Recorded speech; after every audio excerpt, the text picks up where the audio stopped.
JB.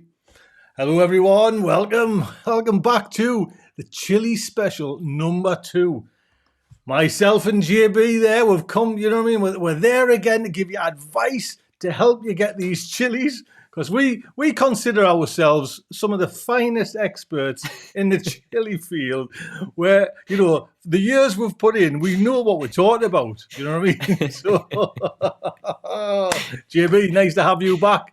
Thank Chili you very number much. 2, yes. It's good to be back. It's my Yes, favorite topic. So. Well, funny enough, JB, since the last time, I can see now good things happening. Do you know what I mean? You know, when they're just germinating, you're kind of thinking, they're standing still, all that standing still nonsense.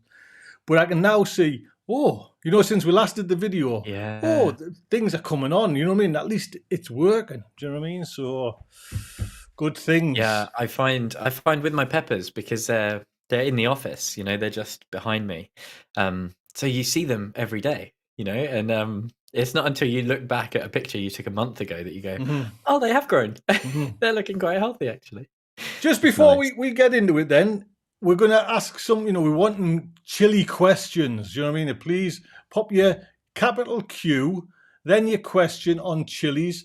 JB and myself, like I say, the eminent chili growers, we will endeavour to answer that question.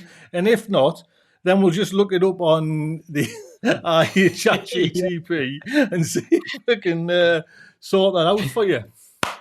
Right. So nice to have everyone in. It's lovely again. And JB, it's again, thank you for taking the time to do this chili too.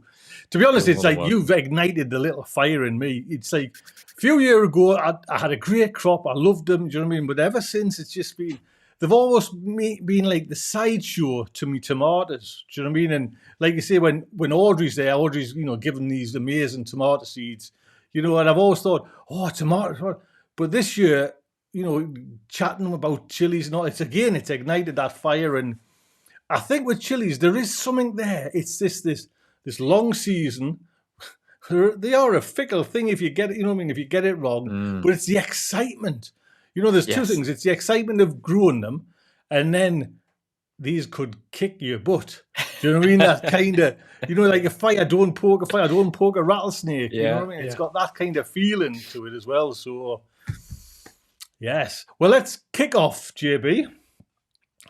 Well, I'll tell you what, Wendy has just asked, Wendy Barry, at what point would you not plant them deeper? So, yeah, interesting question. So, I spoke lots in the last live stream about Chili Chomp, and I'm sure I'll be doing that again today. But Chili Chomp has actually just done a video on potting on chili peppers, because a lot of people think that they're not like tomatoes and they won't send out roots if you plant them too deep. Some plants will just sprout loads of, I think they're called adventitious roots at will, and chili peppers will do it a bit. So I used to think actually it was up to their first cotyledons, the first little leaves, but it's actually their first true leaves.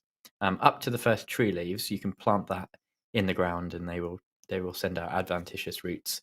So basically, in terms of when you can't pot them any deeper, it's if you've already done that once, if you've got to their first true leaves, then that's when you can't really pot them on any deeper.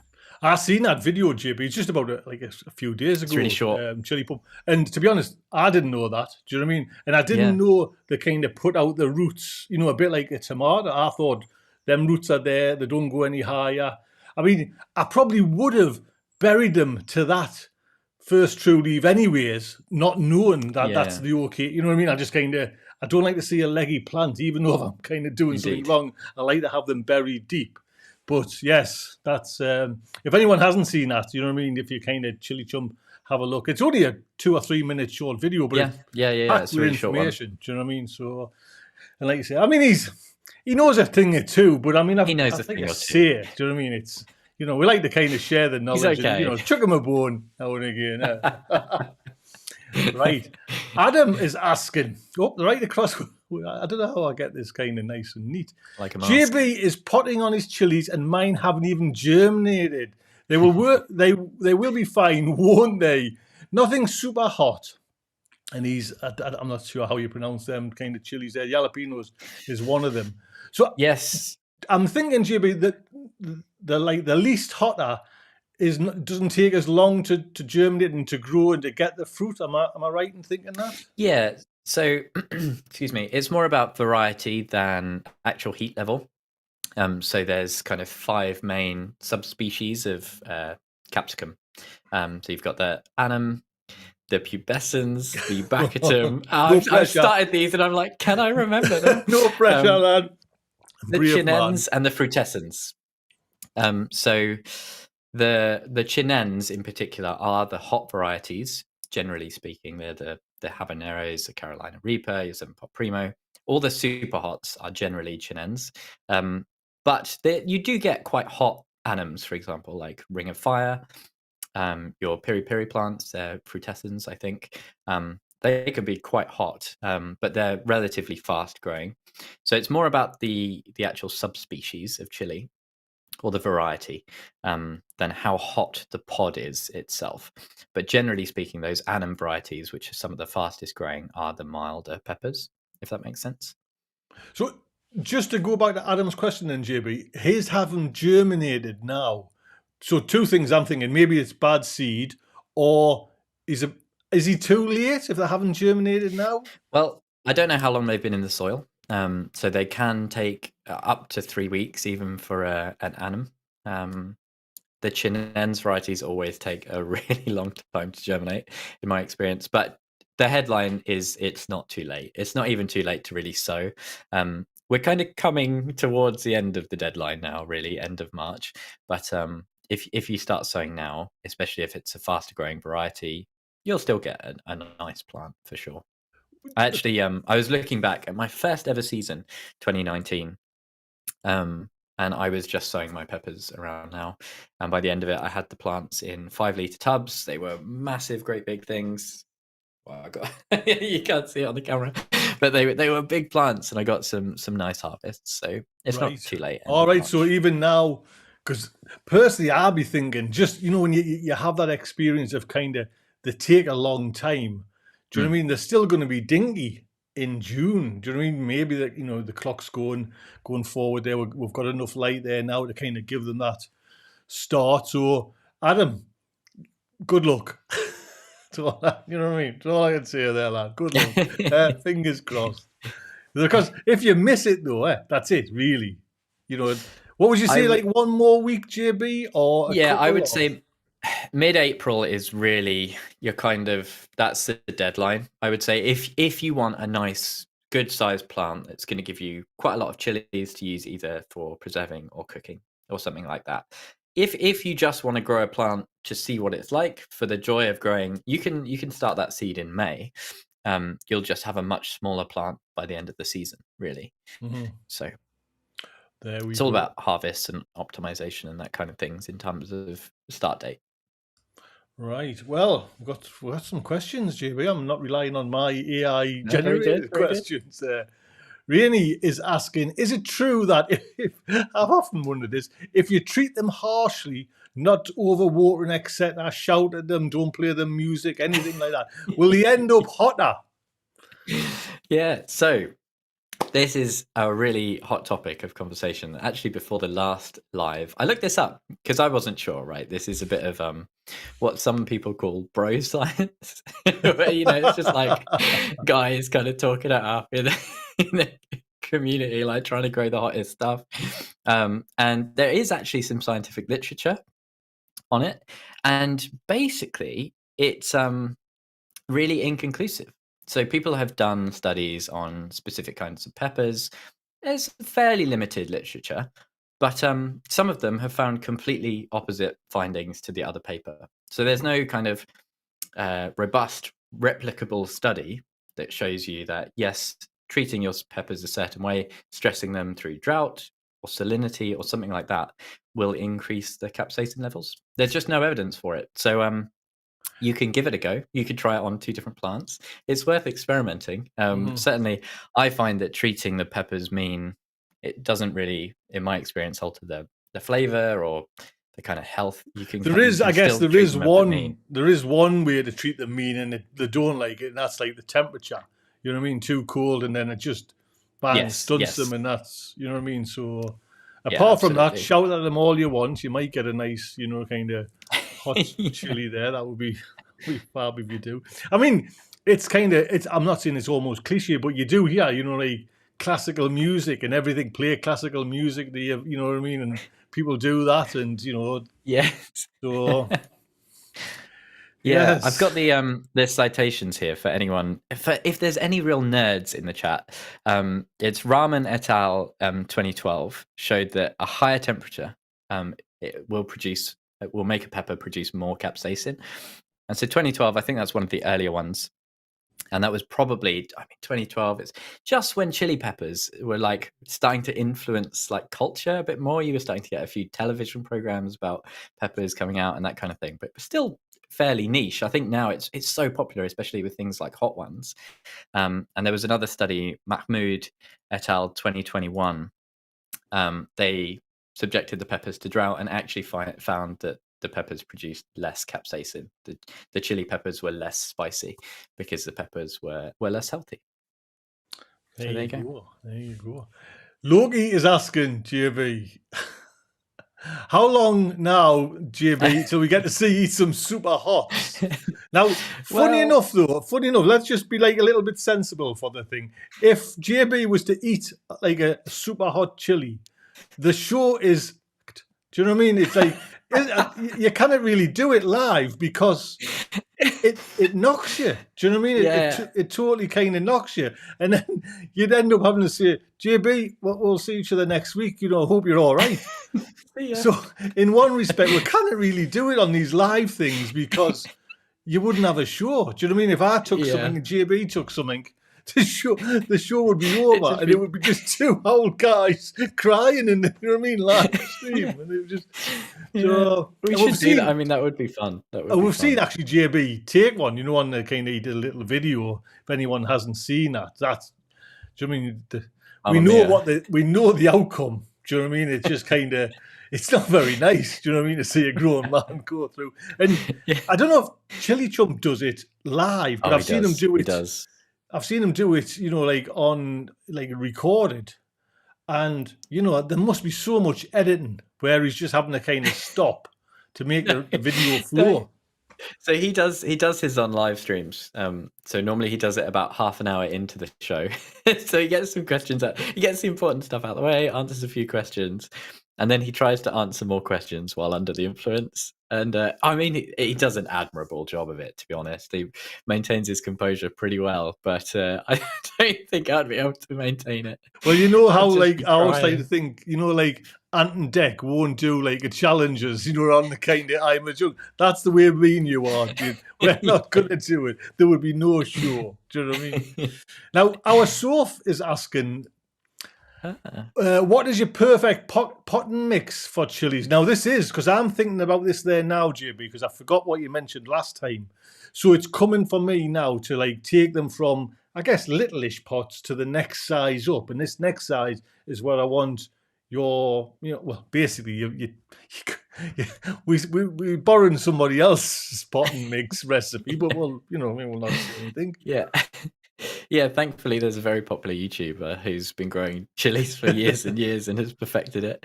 But I think the most important thing for a potting mix for chili peppers, aside from all the other ingredients that you might add, is a well-drained compost. You want to avoid things like coconut coir, and you want to avoid things that have got like hydrogel or any kind of water retention stuff added. Vermiculite is a bit different. That's quite often features in potting mixes because it doesn't necessarily cause the soil to waterlog in the same way. But the number one thing for a potting mix for chili peppers is ensuring that it's got adequate drainage so that the peppers aren't sat in water for too long. It will both inhibit root growth because they won't be searching for it, and it will stress the plant a little bit. They like a nice wet dry cycle. Didn't you say the last time, though, and it's like a kind of contradiction, they like a kind of moisture retention, you know what I mean? Like that mix of both, you know what I mean? Like, well, they like Yeah, so I use a bit of vermiculite in my potting mix to keep the water in there for a little bit, but I also mix it with perlite as well, which aids with the drainage. So they both do slightly different things. Perlite is really good for reducing the compaction of soil because it expands when it gets hot. And I think vermiculite might do something a little bit similar. Vermiculite also holds on to nutrients. So if you use liquid feed, it's quite a good way to make sure the liquid feed doesn't all just run through the pot. So I think there's still value to using both perlite and vermiculite. But if you were going to only add one thing to your compost, I would lean towards perlite for chilies, just to make sure that there's no waterlogging going on. So if you could write down a recipe then, JB, am I right? If I remember rightly, is it like 1 part vermiculite, 1 part perlite to 10 compost? Is that the, you know what I Exactly. mean? So Yep. whatever ratio This you're is chili using. chumps. This is chili Yeah, chumps. yeah. 100%. Have you, I guess you've tried that recipe and against, like, say, a normal compost. And do you find it's a better way of doing it? Yeah, definitely. So I've done kind of limited accidental trials normally. So that's always been the potting mix that I use, because Chili Chump was kind of putting that out there when I started growing chili peppers. So it's mostly what I've always used. But occasionally you end up in a position where you've got a pepper in an odd place, or you've got some late sowings that you just bung in some compost that you've got lying around. I've done that quite a few times, and you can normally over time see the difference, for the worse in something that you just put in compost compared to something that's in a proper potting mix, for sure. I see Mags is asking the question. I think we've answered this last week. Do you top your peppers? Now, I'm sure, JB, you said it's not really necessary because it hinders the growth. Am I right? Exactly. Yep. I think it completely depends on your climate. But for me, the experience is UK growing. It's not worth it, because generally speaking, so I actually have a nice demonstration here. So this is one of my Kashmiri peppers, and it's a tall plant. You see, you might think it's leggy at first, but it's not. It's a tall plant. So I know it's He's not covering leggy himself because there, ladies and gentlemen. He's covering himself. yeah, Oh, that's because a nice one. yeah, I have plants that have lovely compact growth. Most of them look more like this than like this. The Kashmiri is the odd one out. And this is the kind of thing that you might be tempted to top.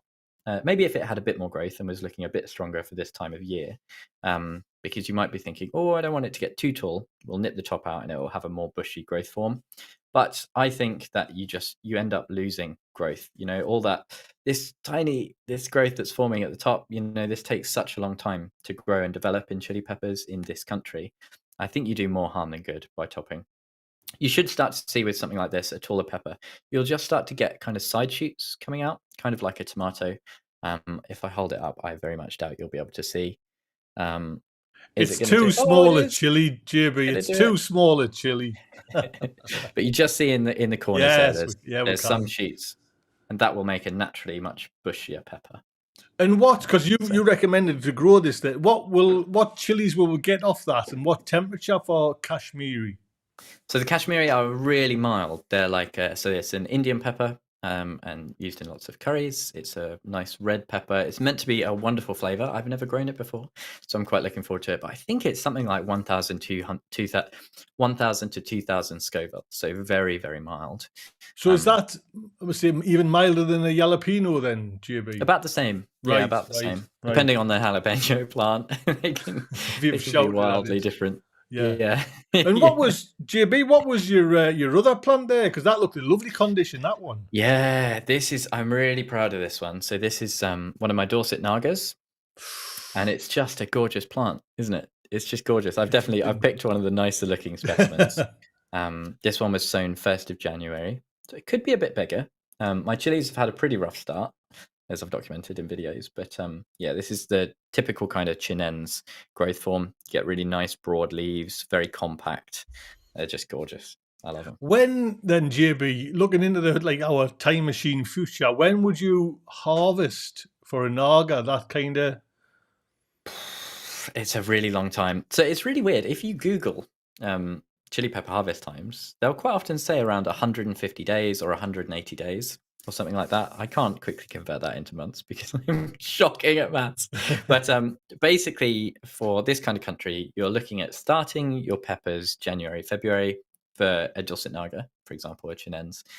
And then you're going to be taking your main harvest probably in October, with a few early pods kind of September-ish. Of course, subject to growing conditions, what the climate is like that year.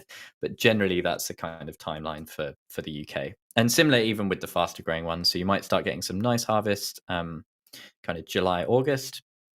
But predominantly, they're still going to be doing their thing in September. And then you take your nice big harvest October, November. Right. Looking forward to it, JB. Looking forward to it, lad. Yeah, We're me getting too. some great questions here. It saved me, Nice. it saved me doing a lot of work, to be honest. Yeah, just keep them coming. So Louise Morris is asking, how long do you need to take off for the first early flowers till you can leave them on for fruiting? So, you know what I mean, do you leave your flowers on, JB? Or is, like Louise saying, do you knock them all off, then let them go? Yeah, so once again, this is sort of down to personal preference. But I would be taking all my flowers off. If I had time, I would be taking all my flowers off up until kind of proper summer. So certainly kind of probably up until June, I'd be taking most of the flowers off, unless I was content that that plant had got absolutely massive and it was time to do its thing. It's about how you want to grow your plant. So if you want to just have a nice plant that does it's giving you a bit of fruit staggered throughout the year, leave the flowers unless it's like now. So early kind of seedling stage, I think if you're seeing flowers at this time of year or April, kind of into May, then your plant is telling you it needs to be potted on, or you're feeding it incorrectly, or it's stressed. Something is making the plant go, it's time to produce pods. I'm coming towards the end of my life cycle. I've got no more room for my roots. I'm kind of done for. So it's time for me to do my thing. But so provided that we're talking about harvest and later on in the season, then it's up to you. If you really want to maximize and get your plant kind of just focusing on leafy growth so that it can produce a really big kind of one big harvest at the end of the season, then it's worth taking the flowers off for sure. And you said there, JB, until like what, say June or July? Yeah, I think. Yeah, so it should depend on your kind of how you're potting up and your potting schedule. So basically, I would say remove all the flowers until they're in their final pot. Once they're in their final pot, then you can just kind of let them do their thing. But if it's their first or their second pot, or maybe they're in a kind of middle-sized pot, you're still hoping to move them on, then it's probably worth taking your flowers off. If you do leave a few on, it's not the end of the world. So if once again, it's scale. If you've got 1 or 2 chili peppers, it's probably worth taking the flowers off.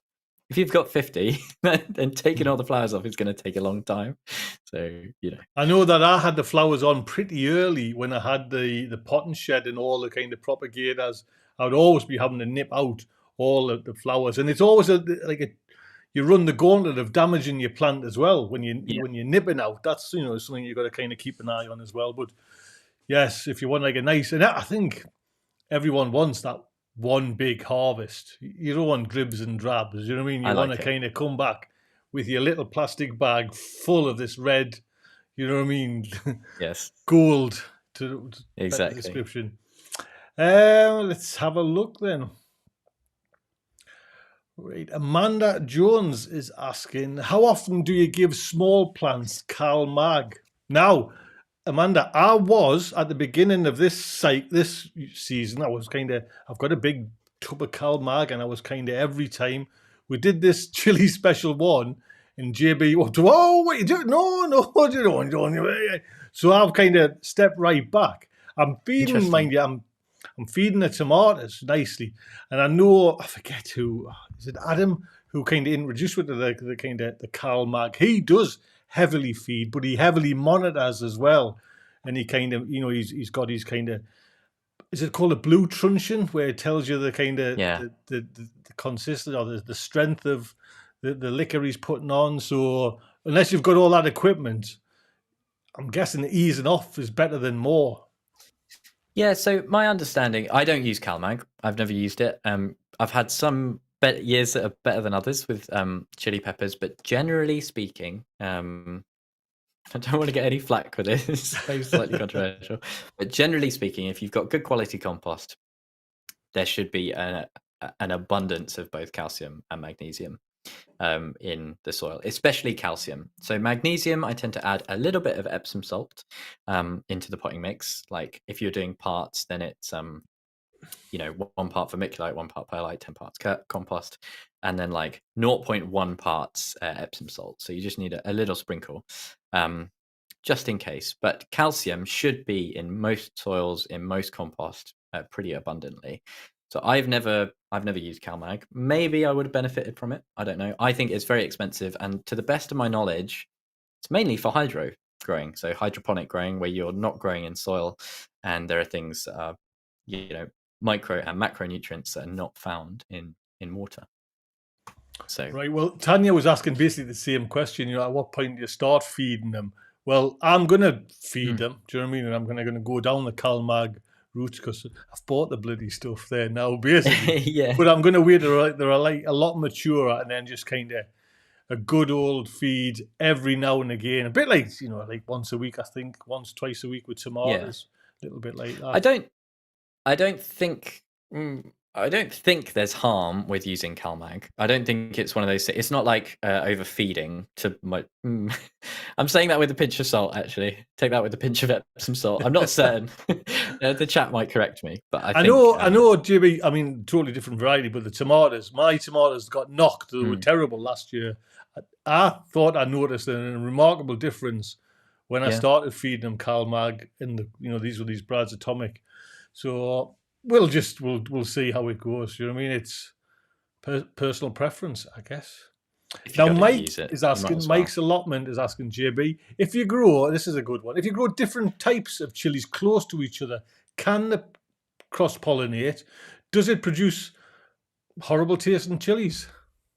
So short answer is yes, but it will affect the seed that is inside the pepper as opposed to the pepper itself. So in terms of plant biology, it depends if you're making a fruit or if the plant is making a seed. So sweet corn cross-pollinates, and you see the result on the plant because you eat the seeds. Each sweet corn kernel is a seed.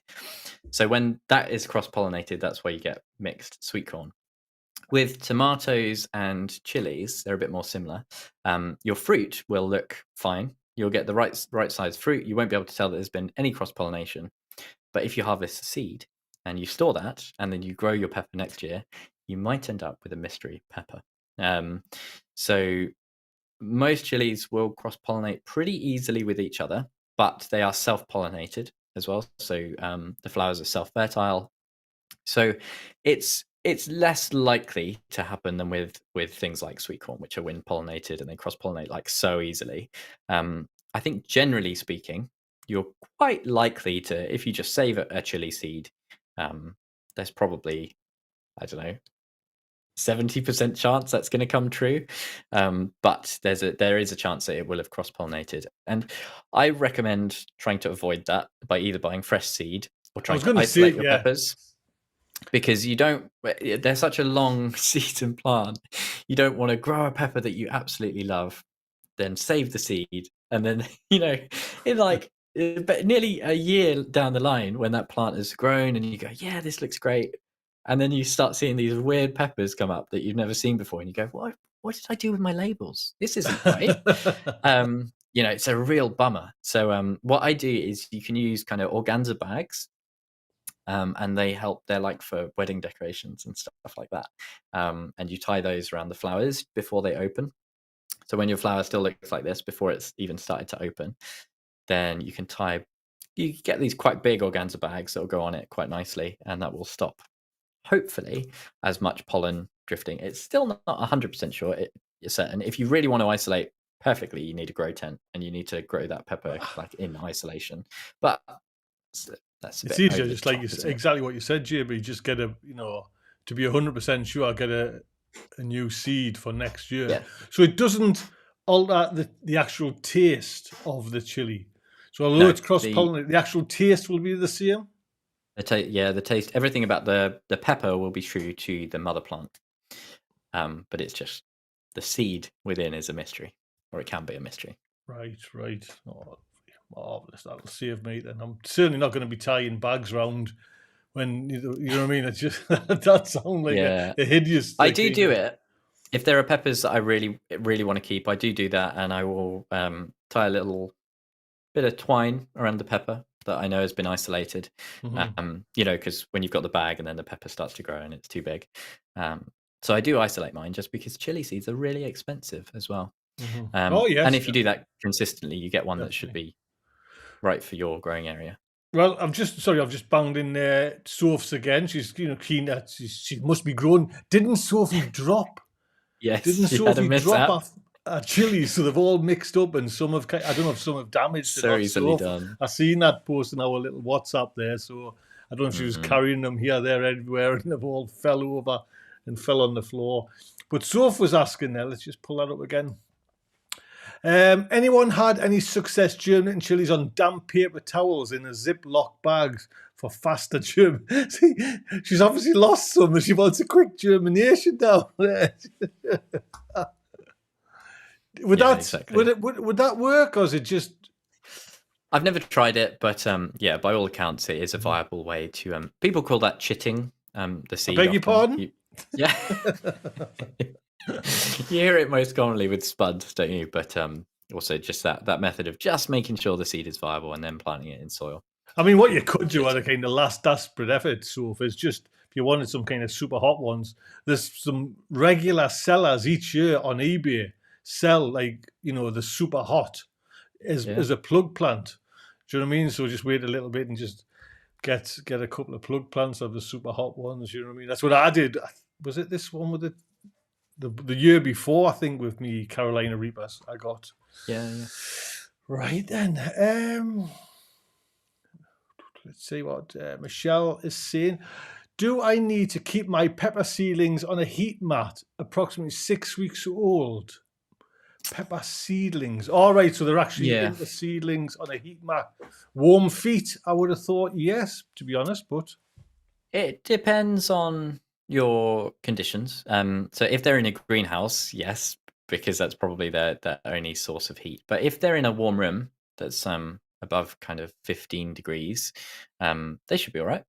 You can turn that heat mat off. As soon as my seedlings are up, they're in this office, which is generally 18 to 20, and they do okay. They do fine. So I just turn that heat mat off. Oh, so have you turned that heat mat off now then, JB? Have you? Oh yeah, that goes off as soon as they're into their seeds. That doesn't make sense. As soon as they've germinated, their cotyledons are out. The heat mat goes off. Save that energy. But obviously they don't leave your house until you know what I mean. I mean, no one really should take up anything to a greenhouse. Like a tomato, a chili, a cucumber without heat. No one should be that silly to do that. Do you know what I mean? And you wouldn't find one of my guests doing that trick. Tell us about it, Jimmy. I know it's not chilies, but tell us about your cucumber experiment. It's really funny, right? Because I called the cucumber Steve when I first christened it, because Steve, Green Side Up, said, if you take that cucumber to the greenhouse, it will die. And I said, I don't, I'm going to do it just to spite you. And then when you called your greenhouse Little Steve, I accidentally started calling my cucumber Little Steve as well. So it's now Little Steve the cucumber. And I showed him off in a recent video in comparison with one of the ones that stayed at home. And yeah, the one at home is like 15 inches tall. Really healthy. Steve in the greenhouse has still just got like a couple of sets of leaves, like this tiny little pepper, tiny little cucumber. So yeah. So has it been knocked? Has it been knocked, or is it just waiting for some warm? Bounce back. I think it's survived. Certainly, it's putting on a little bit of new growth. But yeah, those cold nights, not even. I mean, relatively mild, but dropping down to kind of 6 or 7, and I think that's been enough to knock it. Right. Urban White Buffalo Farm is asking. Now, I've never heard this, JB. This is quite an unusual. JB, if I plant a Venus flytrap with my chilies as a companion plant, will it make them hotter? That deserves a prize for like the most out there question. I was really not expecting that one. I have absolutely no idea. I don't know if there's a relationship there that's been observed between Venus flytraps and other plants before. I have absolutely no idea. Quite a nice symbiosis for like your fungus gnats and things like that. If the Venus flytraps are going to be eating those or aphids, so We're getting some. We're going into strange land now, JB. I think. So, Catherine's asking, can you graft different varieties of chilies onto one bush? So I'm guessing, one rootstock. You've got a jalapeno, then you've got I don't know, I can hear the dog scratching again, or a different variety. Can that be done? yeah. In theory, I don't see why not. There's that really famous. In theory, I know, but that's not an answer. I've never seen it done. In theory, yeah. But there's that really famous YouTube video, isn't there, of a guy growing potatoes and tomatoes on the same rootstock. So I think if you've got things that share the genetics that you can graft onto a rootstock and it's viable, then yes, probably. I don't know what the harvests are going to be like. You're going to have two very different requirements for the actual above ground element. But yeah, in theory, why not? Why not? Amanda's asking, JB, do they do better? Now, I think I know your answer for this. Do they do better in pots or in the ground? And what size pots? Well, I mean, I guess, Amanda, what JB's saying anyways, you've got to go up the scale anyway in pots. You know what I mean? It's no good going from a tiny little plant to a plant pot to a big one. It's final resting place. But what is the final resting place, JB? Because I'm thinking you're going to go for pots to keep your chilies in. So what diameter is the final pot size? Yeah, I'll be quick because we covered this quite a lot in the last one. But generally speaking, I will aim to get my chili peppers into their final pot. The timing depends a bit, but kind of around mid-May. I like mid-May, end of May, probably. Some people do it sooner, but the sizes I will aim for are between 7.5 liters and 12 liters. That's a really nice, a good size for a chili plant that will likely be able to, in the UK under a greenhouse, get to full size, give you a really nice big harvest by the end of the season. Well, JB, I think you're going to make someone unhappy here. At least that plot 71A is saying, I only have 5-litre pots for the final potting. Will these be too small? Well, just going off JB's answer there. They could be bigger, but you'll still get a surprisingly big plant out of a 5-litre chili pot. They start off so small. They start off so tiny. But by the end of the season, something like this, even in a 5-litre pot, will make you go, oh, blimey, look at that. So I often use 5-litre pots. I've still got loads in the greenhouse. A lot of if I've got slow peppers that have been a bit behind, this one will be okay. This will be going in a 7.5. But my Chinense varieties, especially, I do quite often just leave them in a 5-litre pot. They do okay. They do fine. It's what you said, though, JB. If you're kind of growing these like all year, and you've struggled and you've spent money on heat and electric, I mean, just buy a couple of pots that what you kind of, you know what I mean? If you've got them and that's it. But if you can, why not? Do you know what I mean? I don't know how many chilies most people grow. Do you know what I mean? If you're going to grow 30, it can add up. But if it's just a couple of chilies, go for some bigger pots, to be honest. Yeah, or if you're on an allotment, you just wait for the next skip day. I pulled like 20 plant pots out of the skip the other day. You could do that. They're all fine. They just don't match, so the person was getting rid of them. StewTube is asking, my chilies have been sat in water for a day. Is that too long for them? Please tell me so I can nip out and remove them. I would say yes, basically. It's not going to kill them. One day isn't going to kill them, especially if they're in pots and you've just plopped them in a kind of reservoir to suck up all that water. It's not going to kill them, but they won't need watering again for quite a number of weeks, probably, if they're really, really saturated. Well, that's funny enough, JB. That's what mine were, because I had to because I've been away for about 4 days there now, so I had to give them a good saturation. Do you know what I mean? In a kind of good bath of water, and just walk away from it. But when I've come back, all that water's gone, but they're still damp. You know what I mean? So they're still not getting. You know what I mean? It's going to shout at them and treat them mean and not feed them and anything like that. So giving them a really good water is good. Like, you don't want to just give them a little drip and drab. It's good to really saturate them. But then the next important thing is to it can be difficult, but you've got to like let your foot off the Mhm. gas, as it were, and let them dry out. What's the excuse me? What's the reason behind that, JB? It's just what they like. There's something in their biology. It's the way they've evolved into. I guess it's something to do with kind of tropical seasons. Maybe I don't know. There's a bit of a mix. South America has like parts that are really arid and parts that are fully subtropical. So I'm not 100% sure, but it is what they like. And I know from experience, overwatering does a lot of harm. And it's better to underwater a chili pepper. They're quite well evolved to deal with drought. They have a really strong wilt system. You see them they're like right drama queens. Yeah. And they get dry and they just look like they're dying. So yeah, they're definitely evolved for that. Jobbo88 is asking, is there an easy way to deal with fungus soil gnats in a grow tent? Now, to be honest, I haven't really used. I'm guessing, a grow tent propagator, the same kind of enclosed environments. Anything to help there, JB? Yeah, certainly neem oil. So I have 2 videos on neem oil, and the one you want is the neem oil root drench method. I would advise don't do it for really young peppers, really young seedlings, really young anything for this kind of thing, just because it can be a little bit harsh on the plant. But neem oil is pretty good at dealing with fungus gnats. It's pretty much that or physical traps, I think, for fungus gnats. I'm not sure if there's any other kind of biological or insecticidal control that's particularly friendly, but neem oil does do quite well. And grow tents are just like these perfect little breeding grounds for a pest.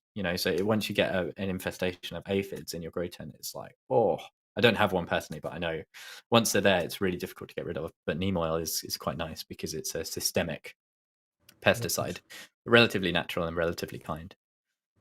Steve's asking, JB, where is the heat in a chili? Are there the seeds, the heat, or is it the membrane, the heat? It's the membrane, for sure. So you call it the membrane or the pith, whatever you want to call it. But yeah, for a long time, people would say take the seeds out because that takes out the heat. But actually, it's when you're scraping the seeds out, a lot of that pith kind of comes with it. So, but there Pith and must be, JB, there must be heat in the fruit flesh itself. Oh yeah. So it's not all in the pith, but it's quite concentrated in the pith. So if you have you could take one of the hottest chili peppers in the world and cut the very tip off. That is the mildest part of the pepper. As you go from the bottom to the top of a pepper, it gets hotter and hotter and hotter as you get closer to the stem. So when you see people tasting, if they just have a little nibble of the tip, that's not a proper taste. You got to cut it in half and go from the other end. That will give you a proper flavour. Right. Quiet Space is saying they take, I don't know, he or she, I take the top leaves off and find it grows stronger with a rich green colour too. I mean, like you say, whatever, it all depends where you are, it's horses for courses, really. It's, yeah. You know what I mean? Yeah, so topping is, chili peppers do respond well to topping. It will grow a nice plant. It's just about whether or not you want to take the hit on the growth, because there's no way around the fact that if the conditions are right and the peppers are growing well, then they've only got a limited time with our season. So you take a bit of that growth back. It can't just magically pull that from somewhere else necessarily. Right. JB, I'm sure we've asked this before. Can you take cuttings from your chili plants? Yes, they're finicky though. It's quite difficult to take a cutting. You probably need some root powder. The success rate isn't great. Kangstar does some really great stuff with hydroponics and cloning chili peppers and that kind of thing. Glenn's even done it. The guy we were talking about earlier, Tony, he does cuttings quite well, but it's not like tomatoes. You can take off side shoots willy-nilly on a tomato, stick it in, you'll have a nice harvest from that side shoot. Chilies aren't quite the same. I was going to say, a lot longer. I remember you saying this last time, JB, and again, it's a bit like trying to stop them pollinating. Just don't bother. Do you know what I mean? Just sow a few more seeds, and you know what I mean. It's just easier. Colin Marsh is asking, JB, can you pickle a hot chili? Oh, absolutely. Yes. Yeah, you can and you should. It's good. Yeah. No, short answer, yes. Pickled chili is really nice. get them at pretty much every kebab shop. Will that They're nice. will that? I mean, I guess that's how you buy your jalapenos, anyways, and kind of pickling juice. Will Yeah. it deter the Yeah. heat? Will that kind of knock the heat a little bit?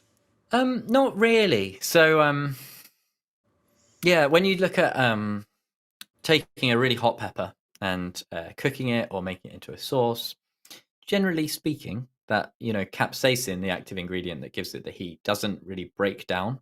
You can kind of change the profile of it a little bit depending on what you combine it with, or you can dilute it with vinegar, water, pickle juice, that kind of stuff. But generally speaking, you can't actually damage that capsaicin. So you'll probably dilute it a little bit if you use that hot pepper in some way, shape, or form. Right. Well, we've kind of banged up all the questions there, JB. If anyone wants to get a few, we've got about another 10 minutes left. I'll ask you some then. So, when do you determine, JB, when your chili peppers, your fruit is ripe to pick? Like with a tomato, you've got that touch, you've got that feel. Do you know what I mean? And how do you? Yes, Yeah. It's red. Is that ready to pick? So this is a great question, and I think this catches out beginner growers quite a lot, especially like sauce makers. So peppers take, depending on the pepper, but I've found one of the things that surprised me the most about growing them is how long those pods take to ripen. And quite often, a pod can go fully red, the final color, and it will just not quite taste right. And depending on what you do with it, I find if you make a sauce with a pepper that is just not quite right, it can really, that tiny little kind of green vegetal flavor just comes right through the sauce and like smacks you in the face, and it turns really bitter and like a bit horrible and a bit nasty. So generally, I find you want to let it get to the right color and then give it another week or two. I like to leave my peppers on the plant for as long as possible before, really taking I those don't big suppose there's. harvests. Yeah, you can leave them way too long and then they start to rot a little bit. But Yeah, does they'll go longer soft, they'll go manky, they'll go moldy, but does longer JB give a fuller flavor? yeah, it will. I mean, it will help develop the sweetness as well. So that's a big part of the ripening process for chilies. They ripen a bit weird as well. They're not like they won't ripen when you take them off the vine. Sometimes there's like a bit of the chemical reaction, so they'll carry on changing color off the vine, but that taste won't change with it. So there's a gas. I think it's ethylene. It's the gas that bananas give off, and that kind of thing. You can commercially ripen things with it. Chili peppers do not respond to it, so they will change their color, but they will taste pretty gross. So you really want to let it ripen on the plant for as long as possible. That's some good advice there, JB. Because, like you say, as soon as it turns, like I've picked before, as soon as it's an almost, there's maybe some of it is like that orangey color, and it hasn't swapped over to the, you know what I mean. So obviously, I'm picking them way too early, anyway. So I think I'm a bit sensitive to it. So I think for me, I think I'm a bit of a princess when it comes to that slightly green flavor. But I love it when a pepper is fully gone all the way to ripe and all those flavors have developed. Sure. Can you grow peppers inside then, JB? Yeah, you've got a nice window. There's nothing to stop your 7-liter pot just having peppers inside. No, yeah, if you've got a south facing window and that's got no, there's nothing to stop you. Generally speaking, if you're using grow lights and a grow tent, you just need to make sure you've got a full spectrum light, because plants need a different part of the light spectrum as they start to flower and do their thing. And a lot of the cheaper grow lights you get are just the white light, which is fine for the initial green growth, but then later on you put them out into the sun. But yeah, if you're on a windowsill, they should be okay. Right. What's the best way then to preserve and store harvested chili peppers, JB? What are your favourite Hot sauce. Hot sauce. Hot sauce. Yeah, definitely. I'm very biased, but in my opinion, hot sauce is definitely the best way to preserve. I just love it. I just love hot sauce so much. It's really versatile. You're drooling there, yeah. It's so versatile. There are so many different kinds of hot sauce that you can make. There's so many different kinds of hot sauce you can buy now. There are literally like tens of thousands of different hot sauce makers out there. There's so much you could do with them. They're kind of naturally acidic, a bit like tomatoes, so they preserve really well. And Well, it seems to last for ages. yes, I'm sure you yeah. were mentioning, JB, in maybe a private chat that you've got chili sauce that's just years old. Yeah, absolutely. Yeah. So I ferment as well. So that's an extra kind of step you can take to making a really solid preserve, because the lacto fermentation process will just turn it so acidic. And then you add a bit of vinegar on top of that. And it's just like, you can literally, I don't recommend this, but you could leave that in the sun for a week and it will still be safe. Nothing will grow in there. No bacteria will grow in there because it's just so acidic. How does different? One more question after this one, JB, because I think your voice is getting a bit hoarse there, lad. I don't want to keep you too much. You know, I've got to look after me. I've got to look after me star grower. Do you know what I mean? Me star chili expert. I've got to look after him there. You know, how do different growing conditions affect heat and flavour? Do you know what I mean? So, if you have like a fantastic summer, will you get a hotter, rounder flavour to your chili than a dull English weather? No, it shouldn't really affect the flavor too much, as far as I know. I think you might be able to negatively impact the flavor of your peppers if you don't, if they're in impoverished soil. If you're not feeding them correctly, they're probably struggling to get the micro macronutrients that they need, so they're just going to kind of put out anything. But I think generally the flavor comes from the genetics of that pepper and how it's been selectively bred for that flavor. I think so anyway. I'm not an expert on that one. It's an interesting question though. Yeah, definitely.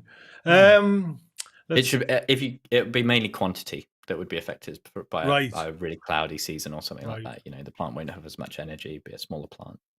So, we're kind of talking about feed and CalMag and that. How would you increase your yield if you're not using, like, say, if you're not bumping up the feed, like fertilizers and everything like that? Is there a way you can do it organically? But yeah, I think if you are committed to using no artificial fertilizer, which a lot of people are, like fully organic growing, and you don't want to use supplementary natural fertilizers, then it's all about just giving it as much nutrition as possible when you first put it into its full size pot.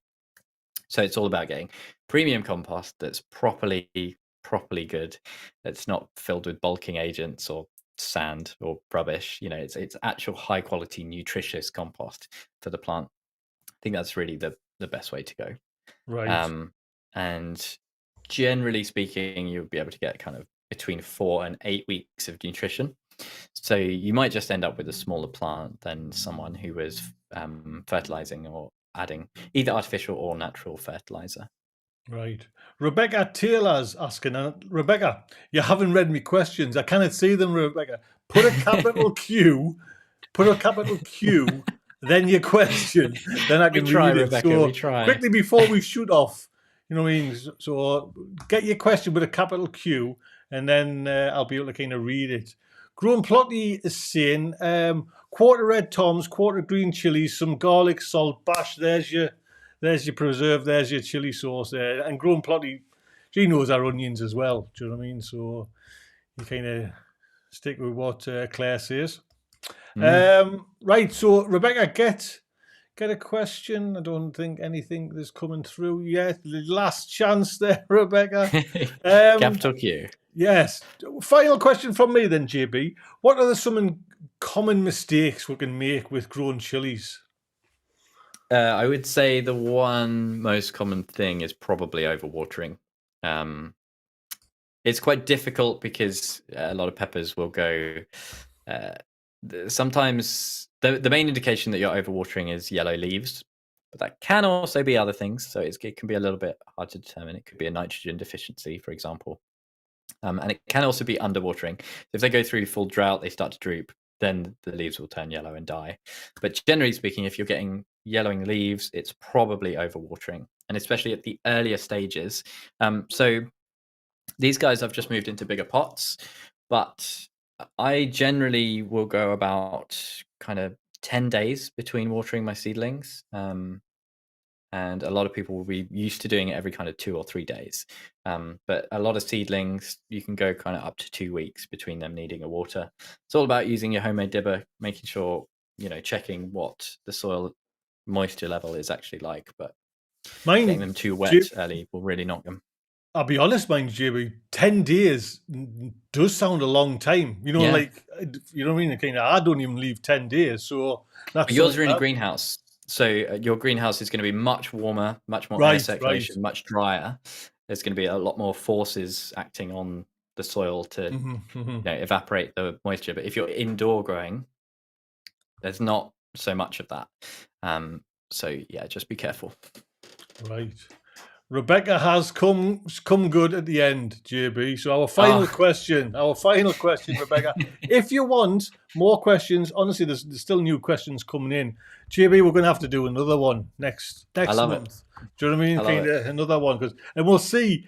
You know what I mean? Like JB's plants growing on, I'll bring mine through as well. Yeah. Actually, if you look at my video today that came out, there's a seedlings that you kind of go there. You'll have seen the super size of them. You know what I mean? yours are, so yours are a month earlier than mine, right? So yours are looking really healthy. This is one of my better ones. But yeah, yours are looking good. Well, mine's, I'll tell you what I've noticed with mine though, Jimmy, is exactly what you said. It's like the side shoots are starting to come there now.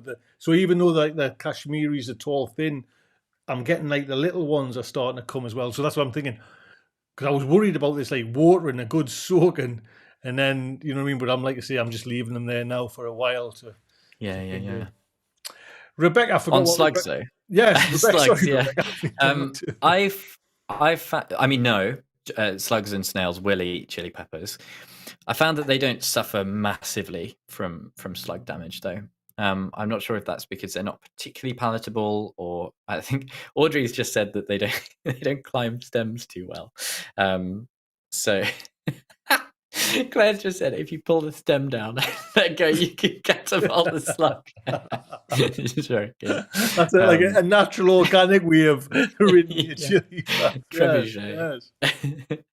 But yeah, I've had every now and then I get one pepper plant that the slugs seem to like. Right. All right. Now I never have, JB, because I would naturally thought that, because they haven't been to mine, but I've naturally thought it's been the capsaicin that's kind of kept them away. Do you know what I mean? But I don't think they react to chili pepper at all. Not the rate the way you did. Mamma mia! Not that way. Do you know what I mean? Little slugs getting flicked off, parachuted out, and then mamma mia!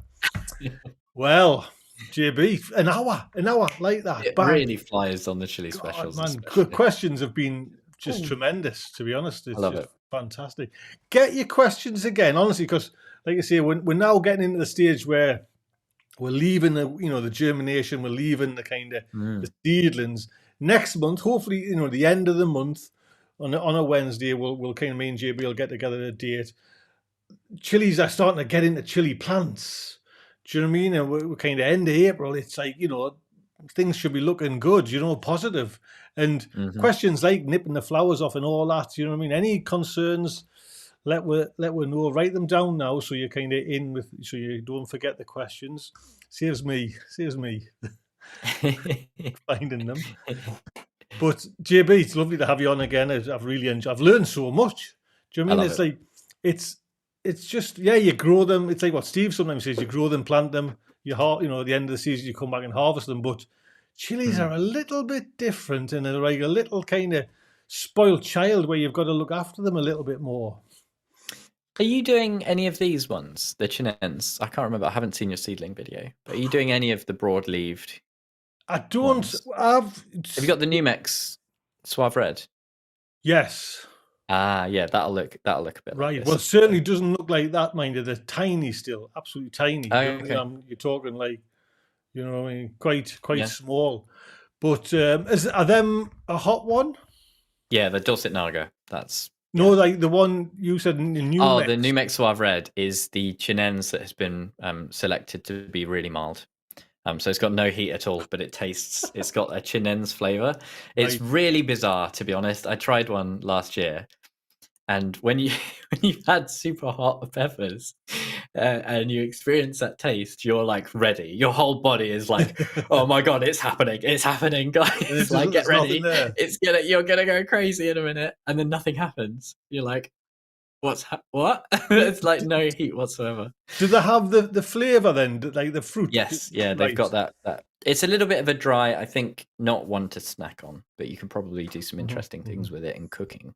I've got Kashmiri, I've got your sugar stripe, I've got a one off Audrey called, I don't know if it's pronounced the datil. Yeah, I've got that. And spaghetti. Yeah, that's a nice one. Yeah, spaghetti. None of mine germinated, actually, the spaghetti peppers. But yeah, the spaghetti peppers are really cool when you get the long, weird chilies on them. They're fantastic. So, yep, looking forward. And this is probably the first year that I've never done the Hungarian hot wax. Do you know what I mean? So, yeah. Kind of putting that to bed. Do you know what I mean? For the time being, I've got. There is another kind of medium range one, I'm sure as well, but I can't remember.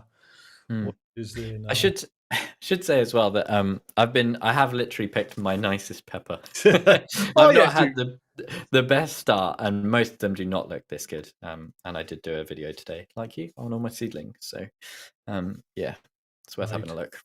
Well, don't forget as well, if you're watching now, Monday's show, which is JB, myself, Audrey and Steve, is going to be a tomato special. So we're going to do it on the Monday, and it's all your questions. Get loads of questions about tomatoes, because again, it's like one of the kind of the mainstays of your kind of allotment growing, and someone's got to sell a new greenhouse. He's going to be throwing tomatoes in there. Do you know what I mean? So fantastic. Everybody, big thank you for turning up, for coming on this Wednesday. It's a wet, miserable day outside there now, but you know what I mean? It's JB, big, huge thank you for coming on. No, thanks for having me. Fantastic. Like I say, I absolutely love it. We'll hopefully we'll get another one doing. Thank you, JB. Look after yourself, everyone. Take good care. Doodle pip. Bye.